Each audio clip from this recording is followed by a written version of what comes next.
Arata is a 16-year-old boy, the eldest child and heir to the wealthy Shunji family.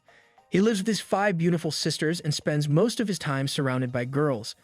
Even though that might seem like a dream, Arata doesn't have a girlfriend. He wonders how to find one, but his quiet and passive personality doesn't help at all. He believes in fate, but sometimes he doubts it will ever bring him someone special. One day, out of the blue, Arata asks his 15-year-old younger brother, Shin, how someone gets a girlfriend. Shin, more focused on his phone, says he just went with the flow. That answer isn't enough for Arata, who asks where this mysterious flow even is. Shin understands that his older brother feels a lot of pressure being the heir, but thinks he's a bit too serious about everything. Shin remembers that Arata once liked a girl, but Arata insists he only said she was pretty. So Shin tells him to stop being such a coward. He says that, as the future head of the powerful Shunji family, Arata could probably choose any girl he wanted. Arata says he doesn't fully believe fate will hand him someone, but it's hard to believe fate doesn't exist either. Just then, the sisters walk in. Ruka, also 16, says that kind of talk isn't good for the family's image. Siha, 17, jokes that 30% of boys' conversations are about girls and 60% are about what they do with them. Minami, who's 15, adds her own calculation, saying 80% of boys talk about the same stuff. Barry, the eldest sister at 18, points out that Minami's math doesn't add up. 14-year-old Kotono stays quiet, while Oka jokes that Arata probably pressures Shin to tell him about his love life with his girlfriend. Arata quickly denies it. Still, Shin betrays him, saying that Arata once commented on how Oka's body was becoming more mature. Offended, Ruka sends her dog Velzel to bite him. Ruka even jokes that the dog should have gone for a more painful spot. Arata shouts that he would never think about his sisters in that way, but the girls don't care and happily feed the dog as a reward. Minami says Arata is lucky he wasn't locked up in room 8 for what he said. Barry thinks Oka is being too harsh on him. After all, it's normal for teenage boys to have wild thoughts sometimes. Ruka responds that it's those thoughts that make Arata's imagination go wild, especially when Barry walks around swaying her body in front of him. Barry admits she understands why he's surrounded by attractive sisters all the time. Seiga argues that having feelings for a sibling isn't natural and goes against science, especially with all the risks of inbreeding. But Barry says that not everything about the human mind can be explained with logic. She then teases Siha, asking if even the science princess hasn't fallen in love. When Siha says she hasn't, Barry laughs and points out the blush on her face, calling her and the third sister babies. Even with all the chaos, Minami says Shin is actually a cool guy. Shin thanks her, but suddenly gets punched in the stomach by the same sister. Shocked, he asks why, and Minami says it's because she had just been playing a fighting game and her body reacted on its own. Ruka thinks Minami might have reflexes that act on their own. Seiha adds that she might be strong enough to be an Olympic athlete. Changing the subject, Barry says Shin is actually quite handsome. Ruka agrees but says his bad attitude ruins everything. He doesn't make good use of the good looks he got from their father. Then Ruka asks if the boys are free on Saturday for Kotono's birthday dinner. Shin says he only has plans on Sunday, so Ruka decides both of them are free without even asking Arata. Kotono, the youngest sister at 14, asks Arata herself, and he says his plans aren't important and he can change them. The next day at the subway station, all eyes are on the sisters.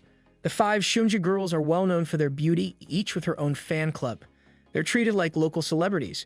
People stare at them in amazement, and the same goes for the 2 brothers. Just like the girls, they draw attention wherever they go. People nearby can't help but envy the boys who get to live with such stunning sisters.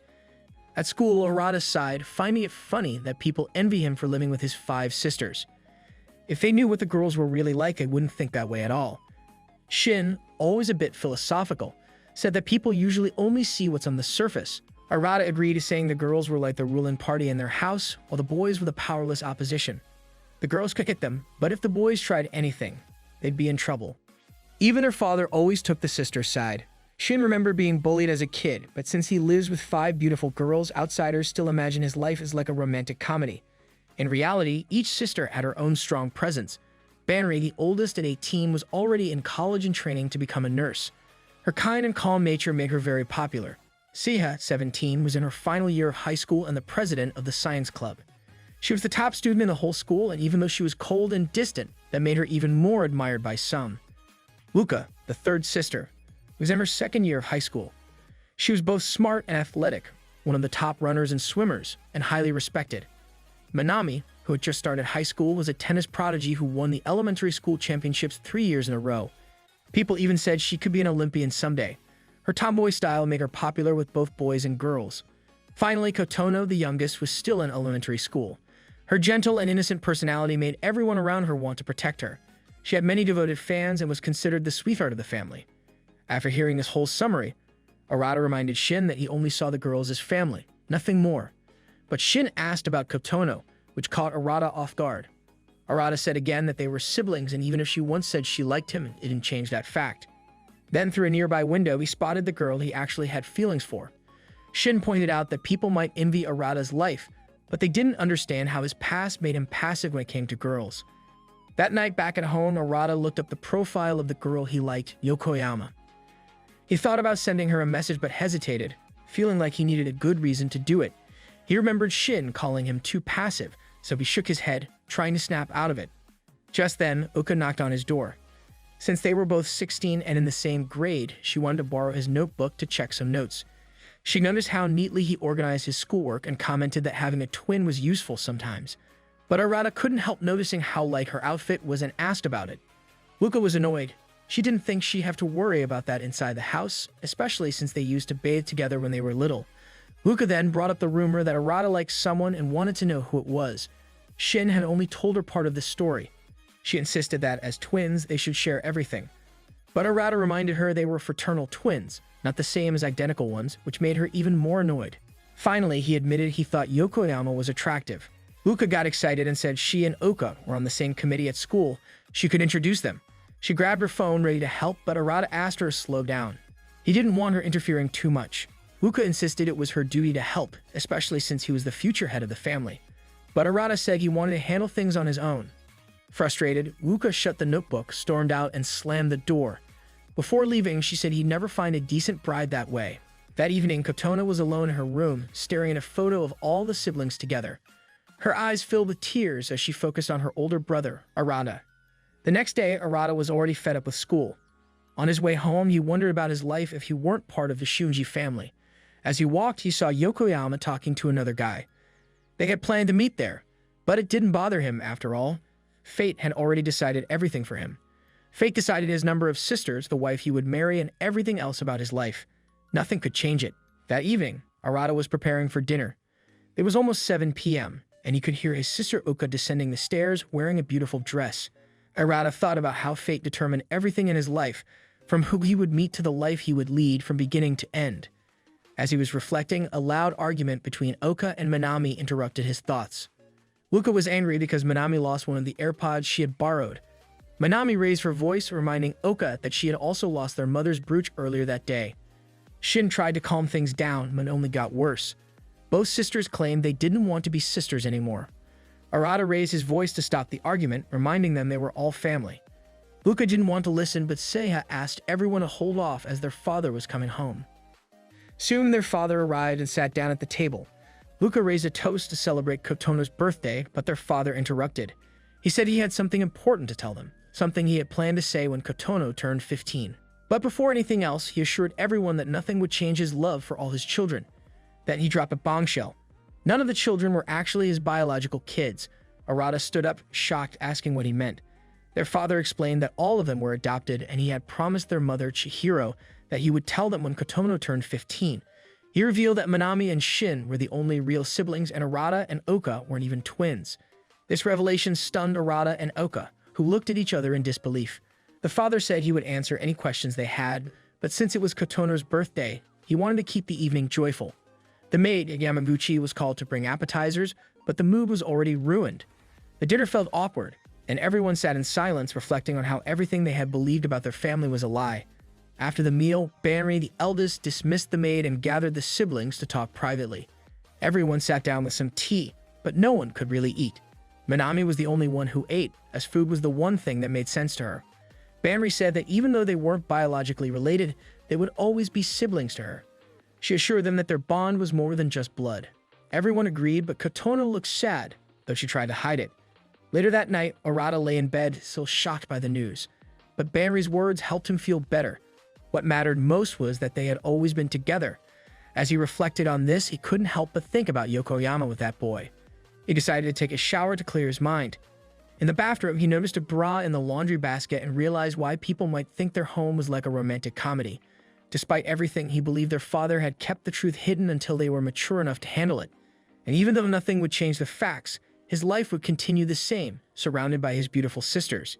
As he finished his shower, Arata was startled to see Kotono already in the bathtub. She had seen more than she should have. Embarrassed, Arata rushed to his room, but Kotono asked him to scrub her back like they used to when they were younger. Trying to act normal, Arata quickly finished the task and told her to learn to do it herself next time. Meanwhile, Shin found Oka and asked how Arata was handling everything. Uka felt bad for Kotono, especially since it was her birthday. She thought everyone should support her more because she was the youngest. Shin agreed, but he knew Arata would still be the protective older brother. He reminded Oka that only he and Minami were the real twins. The news of their adoption was bound to change how people saw the Shunji family. And with a new revelation, it seemed that now the family might even be able to marry among themselves. Arata froze in shock as Kotono suddenly stood up and hugged him tightly from behind. Meanwhile, in the dining room, Uka was confused and unsettled. The idea of romantic feelings between siblings, real or not, seemed strange to her. She couldn't imagine anyone in their family thinking that way. But she couldn't ignore the way Arata had been staring at his sisters lately, longer, more thoughtful stares than before. Her thoughts began to spiral.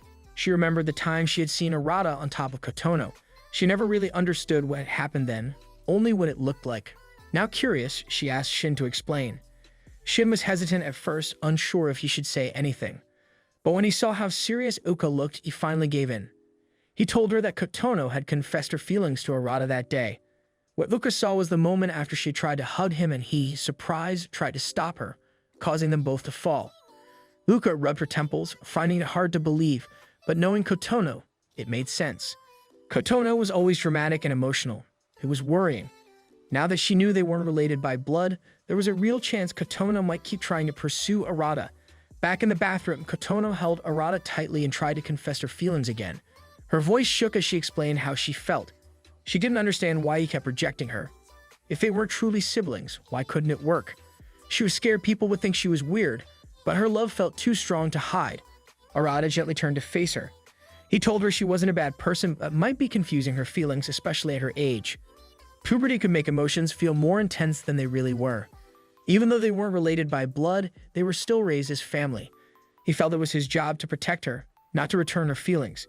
He promised to stay by her side until she found someone else to love. Heartbroken, Kotono nodded and quietly returned to the bathtub. Arata softly wished her a happy birthday before slipping out of the room, unaware that one of his sisters had overheard the whole thing. Later, Bambi stepped into her father's study, ready to ask questions about their family. Meanwhile, Arata returned to his room, wondering what made Kotono confess again. The timing didn't feel like a coincidence. Maybe the news about their adoption gave her the courage to act. When he opened his door, he was surprised to see Siha already sitting on his bed, unimpressed. She asked where he had been. He lied, saying he just went for a walk around the estate, but Siha clearly didn't believe him. Instead of pressing him, she commented on his room, the smallest among all the siblings, but said it felt strangely big tonight. They both remembered how they once played rock, paper, scissors to decide who got which room. Fuka had won every round and claimed the biggest one. Arata, having lost, ended up with the smallest. Arata waited, wondering why Siha was there, but she didn't explain. Then, without warning, she pushed him onto the bed and climbed on top of him. His body tensed as she leaned down and rested her ear against his chest. His thoughts raced. Was Siha about to do the same thing Kotomo did? The idea worried him. Ever since their father's announcement, everything felt uncertain. But then she sat up. There was no flirtation in her face, just calm curiosity. It was like she had been checking something and was satisfied with what she found. Stuka revealed that she had overheard and seen what happened in the bathroom. Arata pushed her off in frustration, overwhelmed by everything. But Siha stayed calm. She was trying to understand how the family's dynamic had changed now that they knew they weren't biologically related. To her, the confusion in the house, especially Kotono's feelings, made sense. What once seemed impossible was now possible. She explained how society mostly cared about blood relations for biological reasons, not social ones. In her eyes, the old barrier was gone and pretending otherwise was pointless. She watched Arata carefully as she spoke, testing how he felt. She reassured him she wasn't interested in him romantically, but she couldn't say the same for the others. Some of their sisters might come to him eventually. As she left, she reminded him that she was still his older sister and wanted to be addressed with more respect, or at least a cute nickname instead of just her name. When the door shut, Arata collapsed onto his bed, overwhelmed. His thoughts were a mess. Kotono's confession, Siha's strange logic, the family truth, it was all too much. Outside his room, Siha paused. She looked down at her hand, clenched as if trying to stay calm. She stood quietly until Minami noticed her. Without saying anything, Siha walked away and returned to her own room. The next morning, Arata hadn't slept at all. He got ready for school, still weighed down by everything that had happened. As he stepped into the hallway, he stopped in surprise. Banri proudly showed off her new internship outfit and mentioned she let Kotono try on the spare uniform. She asked what he thought. Arata avoided answering directly, hoping to dodge more awkwardness. Banri took his vague response as disapproval. Her mood dropped and she clung to Kotono for comfort. Arata tried to reassure her that the uniform looked nice, then reminded her they were running late. They hurried to get ready, with Banri tugging at Kotono's nurse uniform to help her change quickly. The siblings walked to school together, with the girls chatting ahead while Arata and Shin followed behind. As they passed by groups of students, Arata noticed a few boys staring at the girls with admiration. He watched the girls for a moment. Despite everything that had happened, they seemed carefree and confident. Shin was deep in thought, worried about what might happen if their secret ever got out. The school day went by smoothly. No one mentioned the announcement, but when Arata bent down to change his shoes, he felt the heavy emotions creeping again. He thought about Kotono's confession and Siha's strange behavior. Something had definitely changed. Then Minami appeared. Her club had been canceled, so she was done for the day. Arata noticed that among all his sisters, she seemed the least affected. Still cheerful, still full of energy. He shook his head and walked with her toward the exit. As they walked, a group of girls suddenly surrounded Minami, asking for photos and showering her with compliments. Arata stood to the side, ignored. Only then did he realize just how popular Minami had become. She explained that a photo of her in a boy's uniform had gone viral, and now she had a fan following. Arata felt a little down. She got so much attention without trying, while he couldn't even get noticed by the girl he liked. He pushed the thought aside and asked about her plans. Minami admitted with a nervous laugh that her club had been canceled because she failed a test and was on academic probation. She had to raise her grades before she could go back. Seeing how upset she was, Arata offered to tutor her. Instead of going home, they went to a karaoke booth to study. At first, it went well. But Minami quickly lost focus and got distracted by the karaoke song list. When he quizzed her, she got most answers wrong. Then one of her favorite songs started playing. She jumped up and grabbed the mic, singing with full energy. Arata was about to stop her but laughed when he heard the lyrics. It was about a girl who just wanted to play and avoid studying. It fit the moment perfectly. He gave up on tutoring and chose to enjoy this silly moment instead. Afterward, as they were paying at the counter, Arata spotted Yokoyama with her boyfriend. He panicked and tried to hide. Minami noticed and guessed right away that Yokoyama was the girl he liked. As they walked home, she thanked him for spending time with her. The day helped balance out the stress from the night before. She then said she wanted to ask their dad about her real parents someday. She teased him a little, calling him her upperclassman instead of her brother. But then she got serious and told him their bond, 15 years of growing up together, was real, no matter what biology said. That would never change. She encouraged him not to feel bad about Yokoyama already having someone else, revealing that Uka had gossiped about it earlier. To cheer him up, she listed his good traits, how kind, athletic, and dependable he was. Then she playfully patted his head and called him senpai. Once home, Minami handed Oka a box of mini cakes and returned the missing AirPods she had borrowed. She apologized, but Oka waved it off, told her to keep the AirPods, and invited her to share the cakes, a quiet sign of peace between them. Arata began his morning like always, following his usual routine. After stepping out of the bathroom, he saw Kotono already dressed and ready for school. She froze when she saw him, gave a quick and awkward good morning, then rushed downstairs. Arata stood there for a moment, watching her leave. The atmosphere between them felt tense.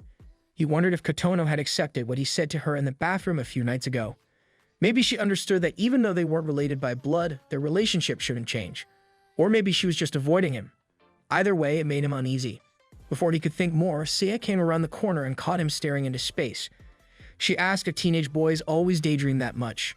Arata said hello, but Seiya quickly told him to call her Seiya-chan. He hesitated, but gave in when he saw she was serious. Happy with that, Seiya started talking more casually. She mentioned Kotono's odd behavior and said things still seemed awkward between them.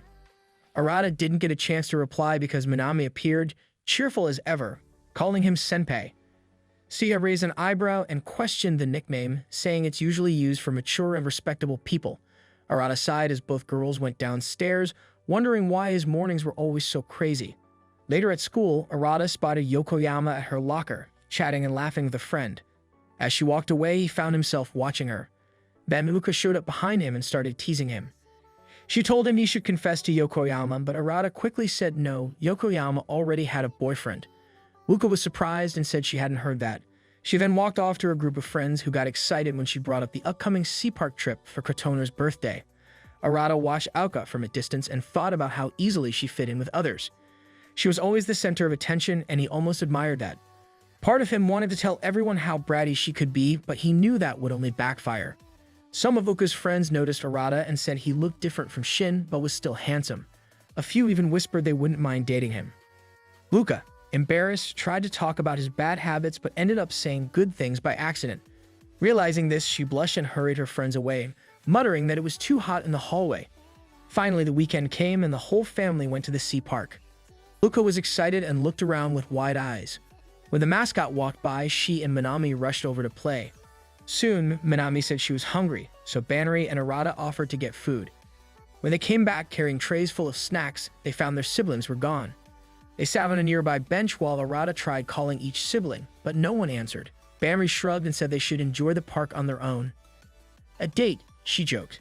Since there was so much food, Arata ate most of it. By the time they started walking again, he felt too full and sluggish. Banri stayed close to him, holding his arm and leaning into him. Her behavior was more touchy than usual. Arata felt uncomfortable and tried to step away, saying they shouldn't act like a couple. Banri just laughed, saying they probably didn't even look like siblings to strangers. Arata couldn't stop thinking about how close she had been. When Banri noticed, she teased him, making him more embarrassed. Banri, confident and aware of her looks, told Arata he was lucky to have a beautiful older sister. Arata saw a few men looking at her and knew she was right. She carried herself with ease. They went to ride the roller coaster. Banri walked up the stairs ahead of him, and her skirt moved with each step, making Arata look away. Distracted, he tripped and fell. Banri helped him up like nothing happened, and they rode the coaster together. Banri enjoyed the ride, but Arata felt dizzy and sick afterward. He tried calling the others again. This time, Shin answered. Arata told him they were in the nature zone, and the rest realized they had gone to the wrong area. Luka guessed the reason why the group had gotten separated. Kotono was quiet. The rest decided to focus on celebrating Kotono's birthday without worrying too much. Meanwhile, Banri and Arata sat on a bench again. She offered him a churro, but he refused, still feeling sick. As she ate, Arata asked how she felt about finding out they were all adopted. Banri said it was surprising, but she didn't want it to bother her. She planned to talk to their dad more when the time was right. She asked Arata how he was feeling.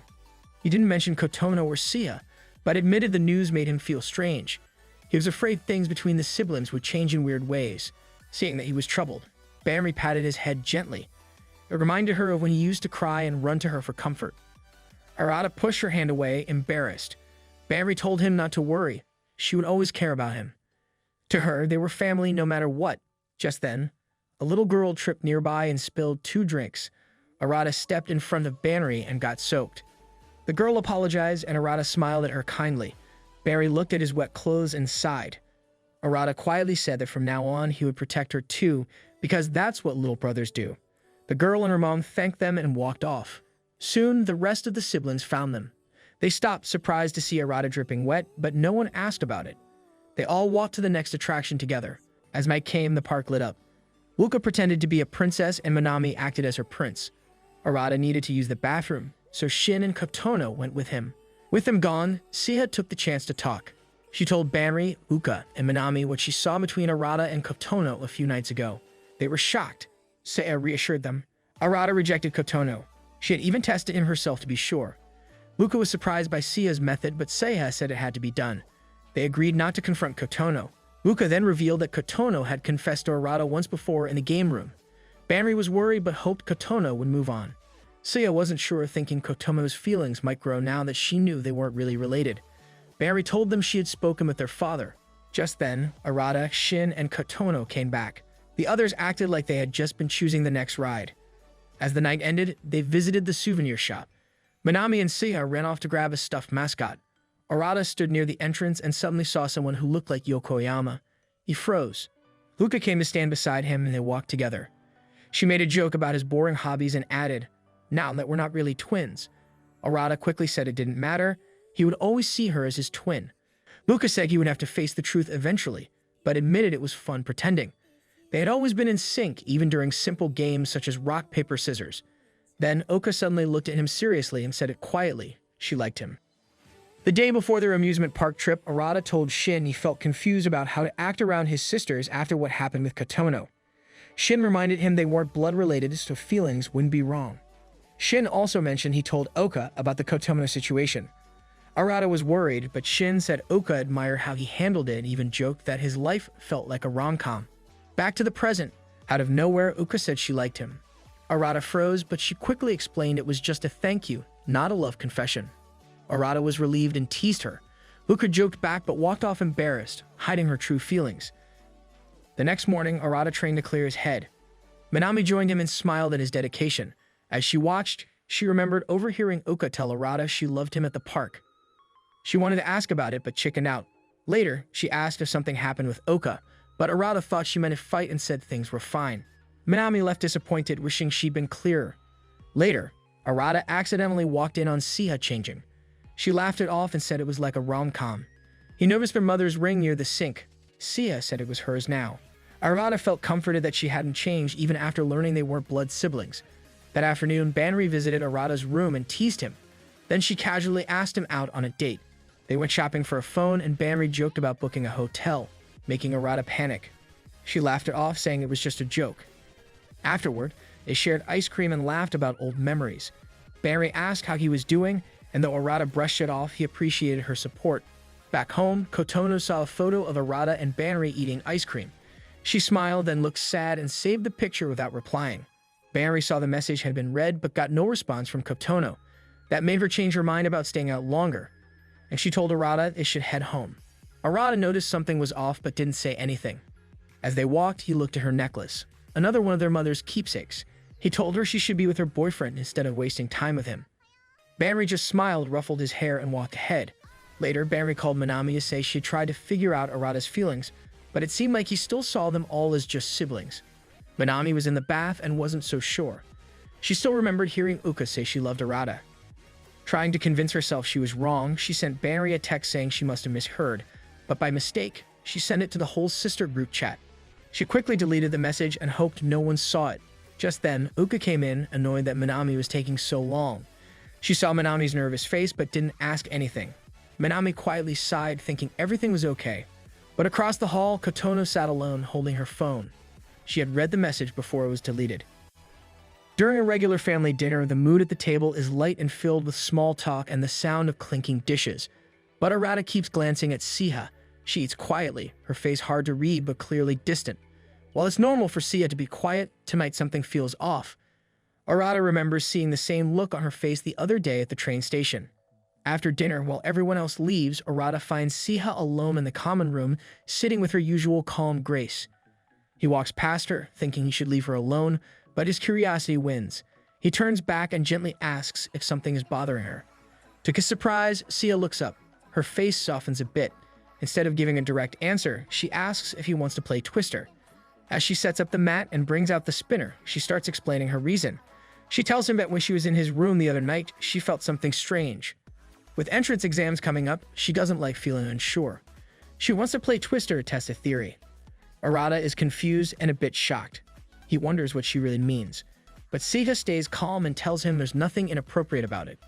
She just needs to understand her feelings. She says the news about them being adopted hasn't changed anything. Their relationship is still theirs to define. When Arata hesitates, Siha reminds him that she helped him study and his grades got better. So now he can return the favor by helping her focus. Feeling cornered by her oddly logical reasoning, Arata agrees to play. He steps onto the mat, carefully placing his foot on a color, making sure to keep some distance. Siha frowns and says he's being too careful. Arata defends himself, saying he's still playing by the rules. On her turn, she moves closer to him and uses his own logic to justify it. The tension grows, but they keep playing. Arata starts thinking maybe they'll get through the game without any real contact. But Siha changes her approach. She positions herself right in his way, bending into a pose that's both awkward and suggestive. Arata is completely flustered and says he gives up. Siha glares at him. He's in a much easier pose than she is. If he quits now, it would look like she's affecting him emotionally. Arata looks at her more closely and realizes she's struggling to keep her balance. It's not as easy for her as she's pretending. So instead of quitting, he decides to keep going. Sega spins the wheel and tells him to put his foot on the last blue circle, which is very close to her. He hesitates but moves his leg carefully, trying not to touch her. Still, his foot brushes against her. Siha doesn't react emotionally. Instead, her mind shifts into a more scientific mode. She starts listing hormones linked to happiness: endorphins, serotonin, dopamine, oxytocin. She focuses on the last two, which are connected to attachment. That makes her uneasy. She spins again, needing more proof. As the spinner stops, she places her hand on green, facing away from Arata. The position, though unintentional, still looks awkward. Arata stays quiet, watching her.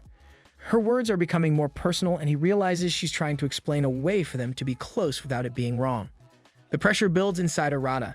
He wants to say something, maybe end the game. But before he can, Siha slips and falls. Arata stiffens, annoyed and confused. She could have landed anywhere else. But Siha simply gets up and says she's too tired to care where she landed. Arata tries to stay mad, but his mind keeps replaying the moment their bodies touched. Siha calmly puts away the game, her mood steady again. To her, the experiment is done. She's convinced that what she felt before wasn't real. Now she can focus on her studies.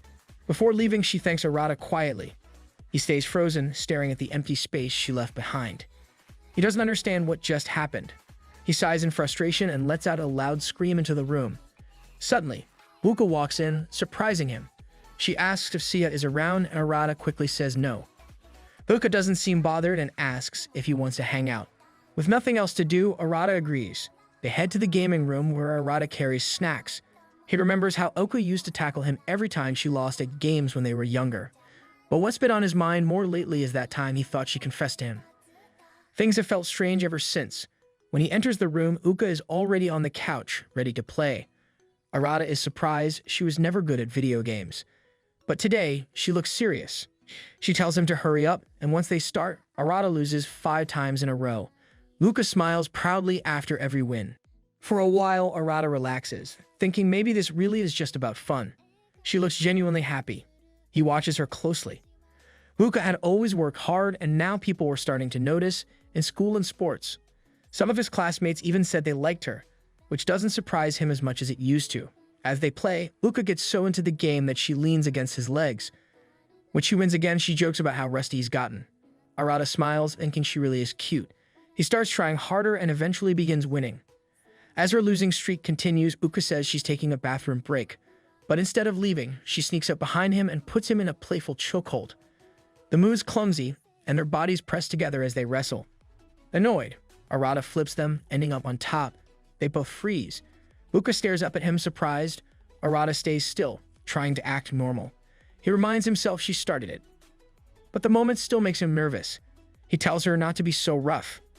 Luca, still breathing heavily, looks at him and says softly, "You've really grown." Then she quickly gets up and leaves the room. At the doorway, she pauses for a moment, her heart pounding. Back in the room, Arata sits in silence, thinking about what she said. Maybe she just meant he's stronger now, but her voice made it feel deeper.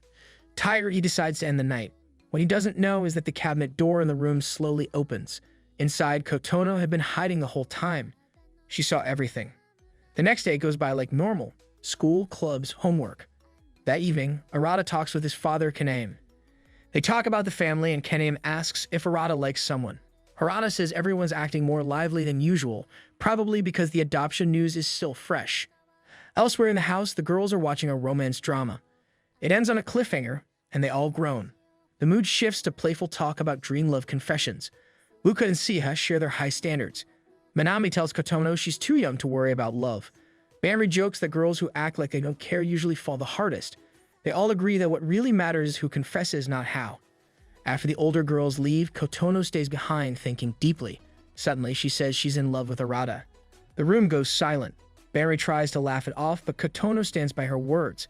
From that moment on, she says clearly they are now all her rivals for Arata's heart. Back in the room, Kaname talks seriously with Arata about love. As the oldest son, Arata has responsibilities. Arata asks his father why he chose their mother. Kaname first says it was her looks, but what made him fall in love was her calm, steady strength. She didn't like having her photo taken, something Kaname found charming. He then brings up room 8, the mysterious room he promised to show them when they were older. Arata remembers the promise. Before leaving, he tells his father that he'll take care of the family from now on. After Arata leaves, Kaname looks at his wife's photo and whispers proudly. He's glad he adopted Arata. Years later, Arata stands outside, watching his daughter running around the yard. Her laughter fills the air. She runs up to him, then turns and calls out to her mother, whose face remains unseen as she walks toward them. The family searched the house from top to bottom, but Minami was nowhere to be found. Her tennis gear was still sitting untouched near the door, so it didn't seem like she had gone to the competition. Everyone grew worried, trying to figure out where she might have gone. But before they could make a plan, the front door opened. Minami walked in casually, holding a convenience store bag and greeting them like nothing was wrong. The whole family stared at her in shock. She simply said that supporters didn't have to arrive early, then went upstairs and shut her door softly. No one knew what to think. Even her twin brother Shin looked confused. If anyone could read Minami's mood, it was him. Feeling uneasy, Arata went to check on her. He opened her door quietly and saw Minami lying on her bed, eating chips and reading manga. She smiled and greeted him like everything was fine. Arata sat down next to her, trying to see if she was hiding her feelings. He asked about the competition and why she stayed home. Minami explained that Hinata noticed she was struggling with her foot during the last match and told her to rest during the finals. Hinata was worried the injury could get worse and affect her future in tennis. Minami spoke calmly and even joked that she probably would have lost anyway. But Arata wasn't convinced she was truly okay. He left quietly, pausing outside her room, troubled by a bad feeling. Just then, Shin walked up and invited Arata into his room. Inside, Shin revealed something he had kept to himself. He had seen Minami crying in the yard early that morning. She had been sobbing because she was taken off the player list. He didn't go to her because he knew she hated being seen when upset. Shin explained that Minami always acted cheerful so no one would worry about her. Hearing this, Arata rushed back into her room. He grabbed her hand and pulled her outside where the rest of the family waited by the van. Banri, nervous but determined, offered to drive even though she didn't have much experience. With only 20 minutes left before the match, they had no other choice. They had to hurry to the stadium. In the van, Minami sat quietly, thinking about what happened.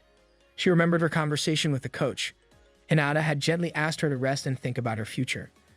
At first, Minami refused and insisted on playing, saying she wanted to win for Hinata, because Hinata had helped her fall in love with tennis again. Her voice had wavered, but she meant every word. Still, the coach decided she couldn't play because the risk of injury was too high. Arata's voice brought her back to the present. He told her that if she was really going to go through with this, she had to promise to stop if the injury got worse. He said she needed to stop pretending everything was okay. The van got stuck in traffic even though the stadium was close. Time was running out. Everyone inside was panicking. That's when they spotted some rental bikes. Sia said she had an account and let Arata borrow her phone. He grabbed a bike, threw Minami her tennis bag, and told her to hop on. She held on tightly as Arata pedaled as fast as he could. Meanwhile, the doubles match ended badly for Minami's team. The two players left the court with their heads down. Only Hinata and one other teammate were left to fight for victory. Arata pushed through the traffic, pedaling with all his strength. Minami held on, feeling the wind rush by. She asked why everyone was doing so much for her. At first, Arata didn't answer, but then he reminded her of a Mother's Day years ago. While others had written sad notes about their mothers, Minami wrote about how she was happy the siblings were becoming closer. That note stayed with him. He said her positive attitude had always helped hold the family together. She wasn't the smartest, but she was the hardest worker he knew. That's why he wanted to help her. He reminded her again to be careful, because this wasn't just about a game, it was about her future. Minami promised again to be cautious. At the stadium, Anna managed to win her match, giving the team a second chance. The final match was up next. Minami rushed onto the court, heart racing. She dropped to her knees, ready to beg for a chance to play. But Arata stepped in first. He bowed deeply to her teammates and the coach, asking them to let her compete. He explained that Minami knew the risks but still wanted this chance. Minami bowed too, asking them to let her try just once. Hinata backed them up, and after thinking it over, the coach gave her permission. As Minami got ready to play, she felt a wave of fear. Her legs still hurt, and the pressure of everyone's hopes weighed on her. But then she heard her siblings shouting her name. She looked over and saw them cheering with all their might. Minami took a deep breath and faced her opponent. She moved with determination, playing not just for Hinata, but for everyone who supported her. She played well, scoring and holding her ground. But near the end, her stamina ran out and her opponent caught up. In the end, Minami lost. Later, at the bus stop, her teammates gathered with tears in their eyes. Minami wiped her own tears and tried to laugh off the loss. But her mask slipped and she bowed her head. She apologized and told Hinata to hit her for being stubborn. But instead, Hinata bowed and thanked her. She said Minami brought light and joy to the team and that letting her play was the right decision. The other teammates agreed. No one blamed her. Outside, the Shunji family waited in the parking lot. They talked about maybe going home, but decided to stay a bit longer in case Minami needed them. In the van, Yuka was upset. She blamed everything: the injury, the traffic, and even the decision to let Minami play. Meanwhile, Arata stepped out to get some fresh air. He found Minami sitting alone on a bench, staring into the trees. She looked tired and distant. At first, he wanted to tell her it was time to go eat, but he stopped when he saw the sadness in her eyes. She admitted to herself that she had lost, and she felt like she had let everyone down. Her legs still hurt, and the pain reminded her of how hard she had tried. Her teammates had thanked her, but she felt like they should have been angry. She even thought that maybe she was starting to dislike herself. But then something changed. She remembered how she almost stayed in bed, how she almost missed this chance completely. She felt thankful that Arata pulled her out of it. Even if she lost, she needed to play. That regret would have been worse. She stood up and thought about going home to eat meat pies. Just then, Arata called her name and hugged her tightly. He reminded her of her promise to be honest about her feelings. He told her it was okay to be upset and to cry. And finally, she broke down. She cried loudly, admitting how much she hated losing. She didn't want to feel this way ever again. But she wasn't sure if practicing would be enough to stop it from happening in the future. Arata said nothing at first, just held her close, reminding her that she was growing stronger, and that with time, she would get even better. One morning, Arata woke up early to finish some work before school. At home, his sisters still felt awkward about Kotono's sudden confession. Minami didn't want to think about it, so she left early to focus on her upcoming tennis tournament. As she opened the front door, she saw Arata coming home from work. Unsure of what to say, she tried to pass him, but he stopped her. He told her to stay calm and focus on her match. Minami said she was fine and hurried off. Inside, Banri was scolding their dog Velzel for eating too much and refusing to exercise. Arata joined in, saying the dog was getting fat. Banri joked about cutting his food, but Velzel bit Arata and blamed him. Soon after, Shun came in, noticed Banri hadn't left for school yet, and saw Arata collapse on the floor from exhaustion. At school, Minami was already practicing hard. She played well, but a sudden memory of Kotono distracted her, causing her to twist her foot. During a break, some girls praised her and asked for tips. Though Minami wasn't great at explaining, they admired her friendly side. Later, Minami challenged Hinata to a game of tennis. Minami won and got a free drink. Sitting together, Hinata joked about graduating and said she had once thought Minami was overconfident. But now she respected how hard she worked and admitted the team had been depending on her. Minami teased her for being emotional, and Hinata, embarrassed, told her to forget it. Later, Minami overheard some girls saying that Hinata hadn't gotten a tennis scholarship and might quit tennis. This hit Minami hard. She remembered her first day at the club, how Hinata had welcomed her and how they had bonded over tennis. She realized this would be Hinata's last tournament, and that she had to give it her all. That evening, a maid told Arata Minami was overworking herself. He found her still training despite her injury. He offered to be her trainer. Minami was confused. She already had coaches. Arata admitted he knew she was hurt and told her to stop pretending everything was fine. He asked her not to train alone. Elsewhere, Uka was trying to relax but kept thinking about Kotono. Banri and Minami thought Kotono was just acting out a drama, but Seiha believed Kotono's feelings were real. Uka blushed, remembering the moment in the entertainment room. Back in the gym, Arata helped Minami stretch, checking her injury. They remembered their childhood training days. Arata admired her strength and beauty, but quickly pushed those thoughts aside. When asked, Minami said she hadn't told her teammates about the injury. She didn't want to worry them. She added softly that she wanted to win for someone special. Arata told her to take it easy and see a doctor. Then Minami helped Arata stretch and teased him about being stiff. When she touched him, Arata froze briefly, but she didn't notice. That night, as Arata walked to the bathroom, he saw Kotono. It was the first time they'd been alone since her confession. She asked if he had been with Minami. Arata said yes, they were training. Kotono said nothing else and ran off to her room. On the day of the semifinals, Minami stood on the court nervous but ready. She thought of all of her training and how Hinata had kept her going. She gave it her all and won, helping the team reach the finals. Her teammates cheered and Hinata thanked her with a smile. Though her foot hurt, Minami kept going without complaint. That night, Minami returned home to cheers. She and Arata did light stretches, and she told him a new trainer would help with recovery. Arata was relieved. The next morning, Arata found Banri eating cereal in skimpy clothes, trying a new diet. When he asked about Minami, they assumed she had already left for the finals. But when Sia said her tennis gear was still by the door, everyone got worried. Minami hadn't gone to the match. She was missing. The family searched the house from top to bottom, but Minami was nowhere to be found. Her tennis gear was still sitting untouched near the door, so it didn't seem like she had gone to the competition. Everyone grew worried, trying to figure out where she might have gone. But before they could make a plan, the front door opened. Manami walked in casually, holding a convenience store bag and greeting them like nothing was wrong. The whole family stared at her in shock. She simply said that supporters didn't have to arrive early, then went upstairs and shut her door softly. No one knew what to think. Even her twin brother Shin looked confused. If anyone could read Manami's mood, it was him.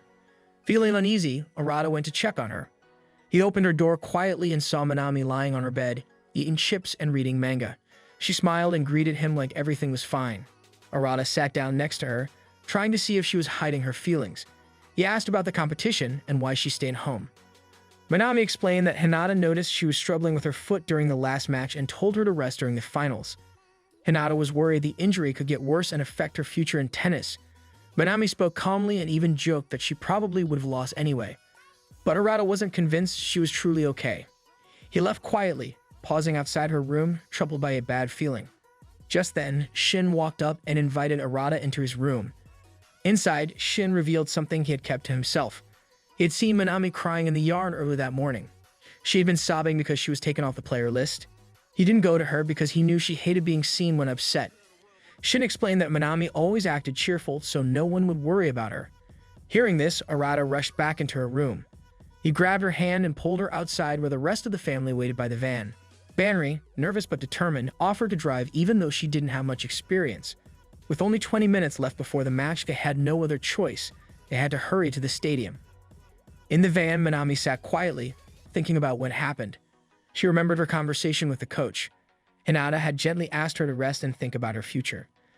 At first, Manami refused and insisted on playing, saying she wanted to win for Hinata, because Hinata had helped her fall in love with tennis again. Her voice had wavered, but she meant every word. Still, the coach decided she couldn't play because the risk of injury was too high. Arata's voice brought her back to the present. He told her that if she was really going to go through with this, she had to promise to stop if the injury got worse. He said she needed to stop pretending everything was okay. The van got stuck in traffic even though the stadium was close. Time was running out. Everyone inside was panicking. That's when they spotted some rental bikes. Sia said she had an account and let Arata borrow her phone. He grabbed a bike, threw Manami her tennis bag and told her to hop on. She held on tightly as Arata pedaled as fast as he could. Meanwhile, the doubles match ended badly for Manami's team. The two players left the court with their heads down. Only Hinata and one other teammate were left to fight for victory. Arata pushed through the traffic, pedaling with all his strength. Manami held on, feeling the wind rush by. She asked why everyone was doing so much for her. At first, Arata didn't answer, but then he reminded her of a Mother's Day years ago. While others had written sad notes about their mothers, Manami wrote about how she was happy the siblings were becoming closer. That note stayed with him. He said her positive attitude had always helped hold the family together. She wasn't the smartest, but she was the hardest worker he knew. That's why he wanted to help her. He reminded her again to be careful, because this wasn't just about a game, it was about her future. Manami promised again to be cautious. At the stadium, Anna managed to win her match, giving the team a second chance. The final match was up next. Manami rushed onto the court, heart racing. She dropped to her knees, ready to beg for a chance to play. But Arata stepped in first. He bowed deeply to her teammates and the coach, asking them to let her compete. He explained that Manami knew the risks but still wanted this chance. Manami bowed too, asking them to let her try just once.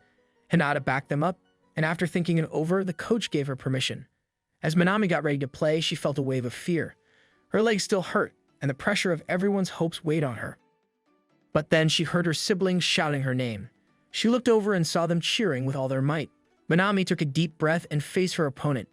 She moved with determination, playing not just for Hinata, but for everyone who supported her. She played well, scoring and holding her ground. But near the end, her stamina ran out and her opponent caught up. In the end, Manami lost. Later, at the bus stop, her teammates gathered with tears in their eyes.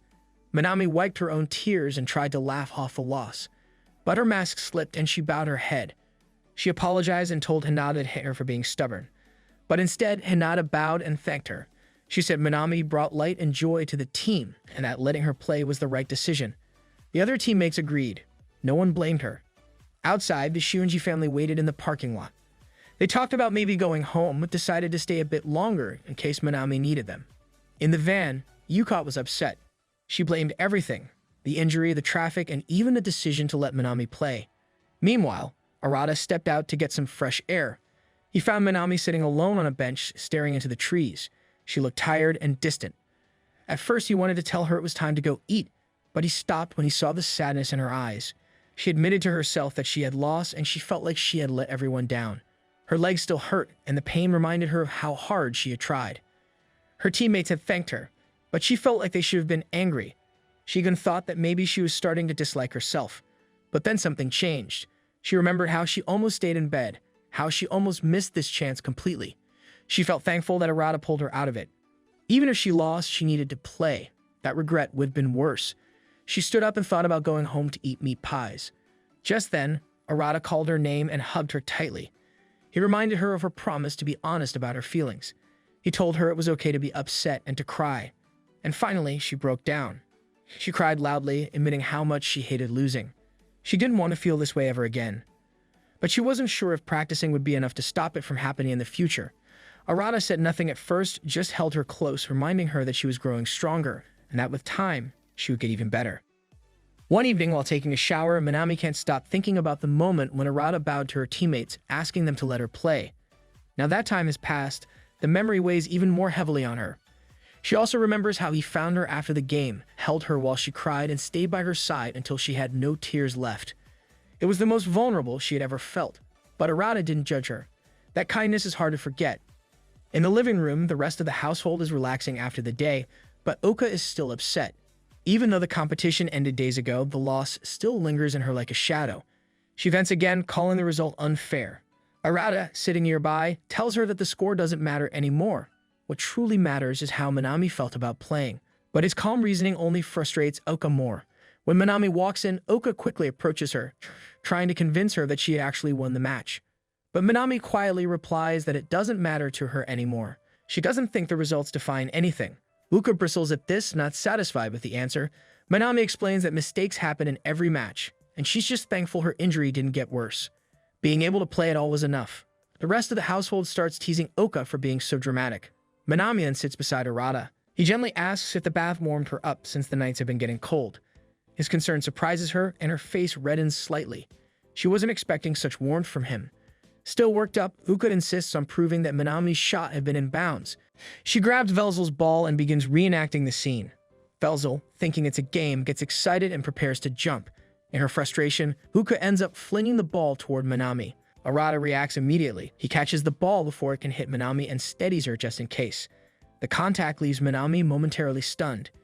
She's not used to being protected like that, especially by him. As she sits quietly, her mind drifts to how the other girls had also confessed to liking Arata before. Maybe her own feelings aren't strange at all. The thought brings her a small smile. Later that night, Kotono lies in bed, scrolling through her phone, but her thoughts drift to her confession from a few nights ago. She has spoken from the heart, but now she questions why she said so much. Her thoughts are interrupted by a knock. It's Oka, asking if she can come in. As Oka steps into Kotono's room, she looks around, taking in the cute decor.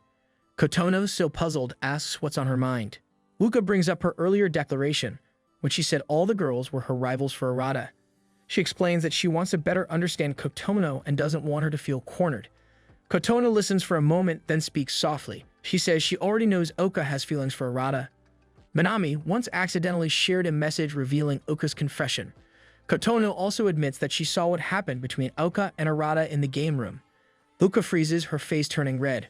She stammers, asking how Kotono could have seen that. Kotono, equally embarrassed, confesses that she had been hiding in the closet. Trying to clear things up, Uka explains that at the amusement park, she told Arata she loved him, but only like a sibling. She's sure that's how he sees her too. As for the game room moment, she insists it was an accident, nothing romantic. Kotono, hopeful, asks again if Oka truly has no romantic feelings for Arata. Uka hesitates, then says she doesn't. Kotono visibly relaxes, apologizing for jumping to conclusions. Uka accepts the apology, but something in her eyes still seems distant. As she leaves the room, she thinks back to Arata's smile and wonders if what she told Kotono was the full truth. She takes off one of her hair ties and heads to the bath, needing time alone.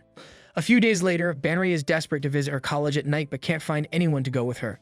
Siga and Uka are both busy. She waits for Kotono or Minami, but instead, Arata walks through the door. She runs up to him, asking him for a favor. Soon after, Arata finds himself sneaking into her college with Banri at his side. He asks why she didn't ask her classmates for help. Banri explains they were all busy, and deep down, she's too scared to go alone. She's heard ghost stories about the place and can't stop imagining creepy sounds and haunted halls. When Arata asks why she chose nursing if she's afraid of things like this, Banri doesn't answer. Her silence speaks for itself. They continue through the quiet halls. Banri inches closer to Arata, clinging to his arm. He's uncomfortable but doesn't push her away. When she suggests talking or singing to distract herself, Arata shushes her. They're already trespassing and they can't afford to get caught. Suddenly, they hear footsteps. Arata quickly pulls Banri into a dark corner and covers her mouth. A security guard walks past. Once the danger is gone, Banri pulls away, embarrassed.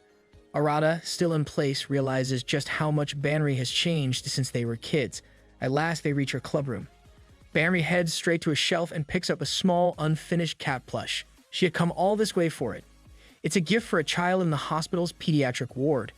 Banri explains how she was moved by the children during her visit, especially those who didn't join the games and seemed left out. She wanted to make sure no one felt forgotten, so she volunteered to make one extra gift. Her dream, she says, is to make children smile. It comes from an old memory, when she visited the hospital with her father to see her mother. Once, a kind nurse comforted her when she was crying alone. That moment inspired her to become someone who brings comfort too. As they leave, Arata tells her she should have shared all this sooner. There's nothing to be ashamed of. Banri, blushing, blames her nerves. Then with a teasing smile, she reminds him how close they got earlier. Arata, caught off guard, walks faster, trying to hide his flustered expression. The next day, laughter fills the pediatric ward as children happily clutch the dolls Banri made. She sends a photo and a thank you message to Arata, grateful for his help. A few days later, Uka receives her mock exam results. Her classmates crowd around, praising her as usual. She smiles and plays along. But when she's alone, she stares down at a big red D on her paper. On Saturday, Arata sees Oka at the front door with a large bag. When he asks where she's going, she simply says mountains and walks off. Arata, surprised by her tone, assumes she just needs a break, especially with the holiday coming up. But when Tuesday arrives and Uka still hasn't returned, a quiet sense of worry starts to settle in.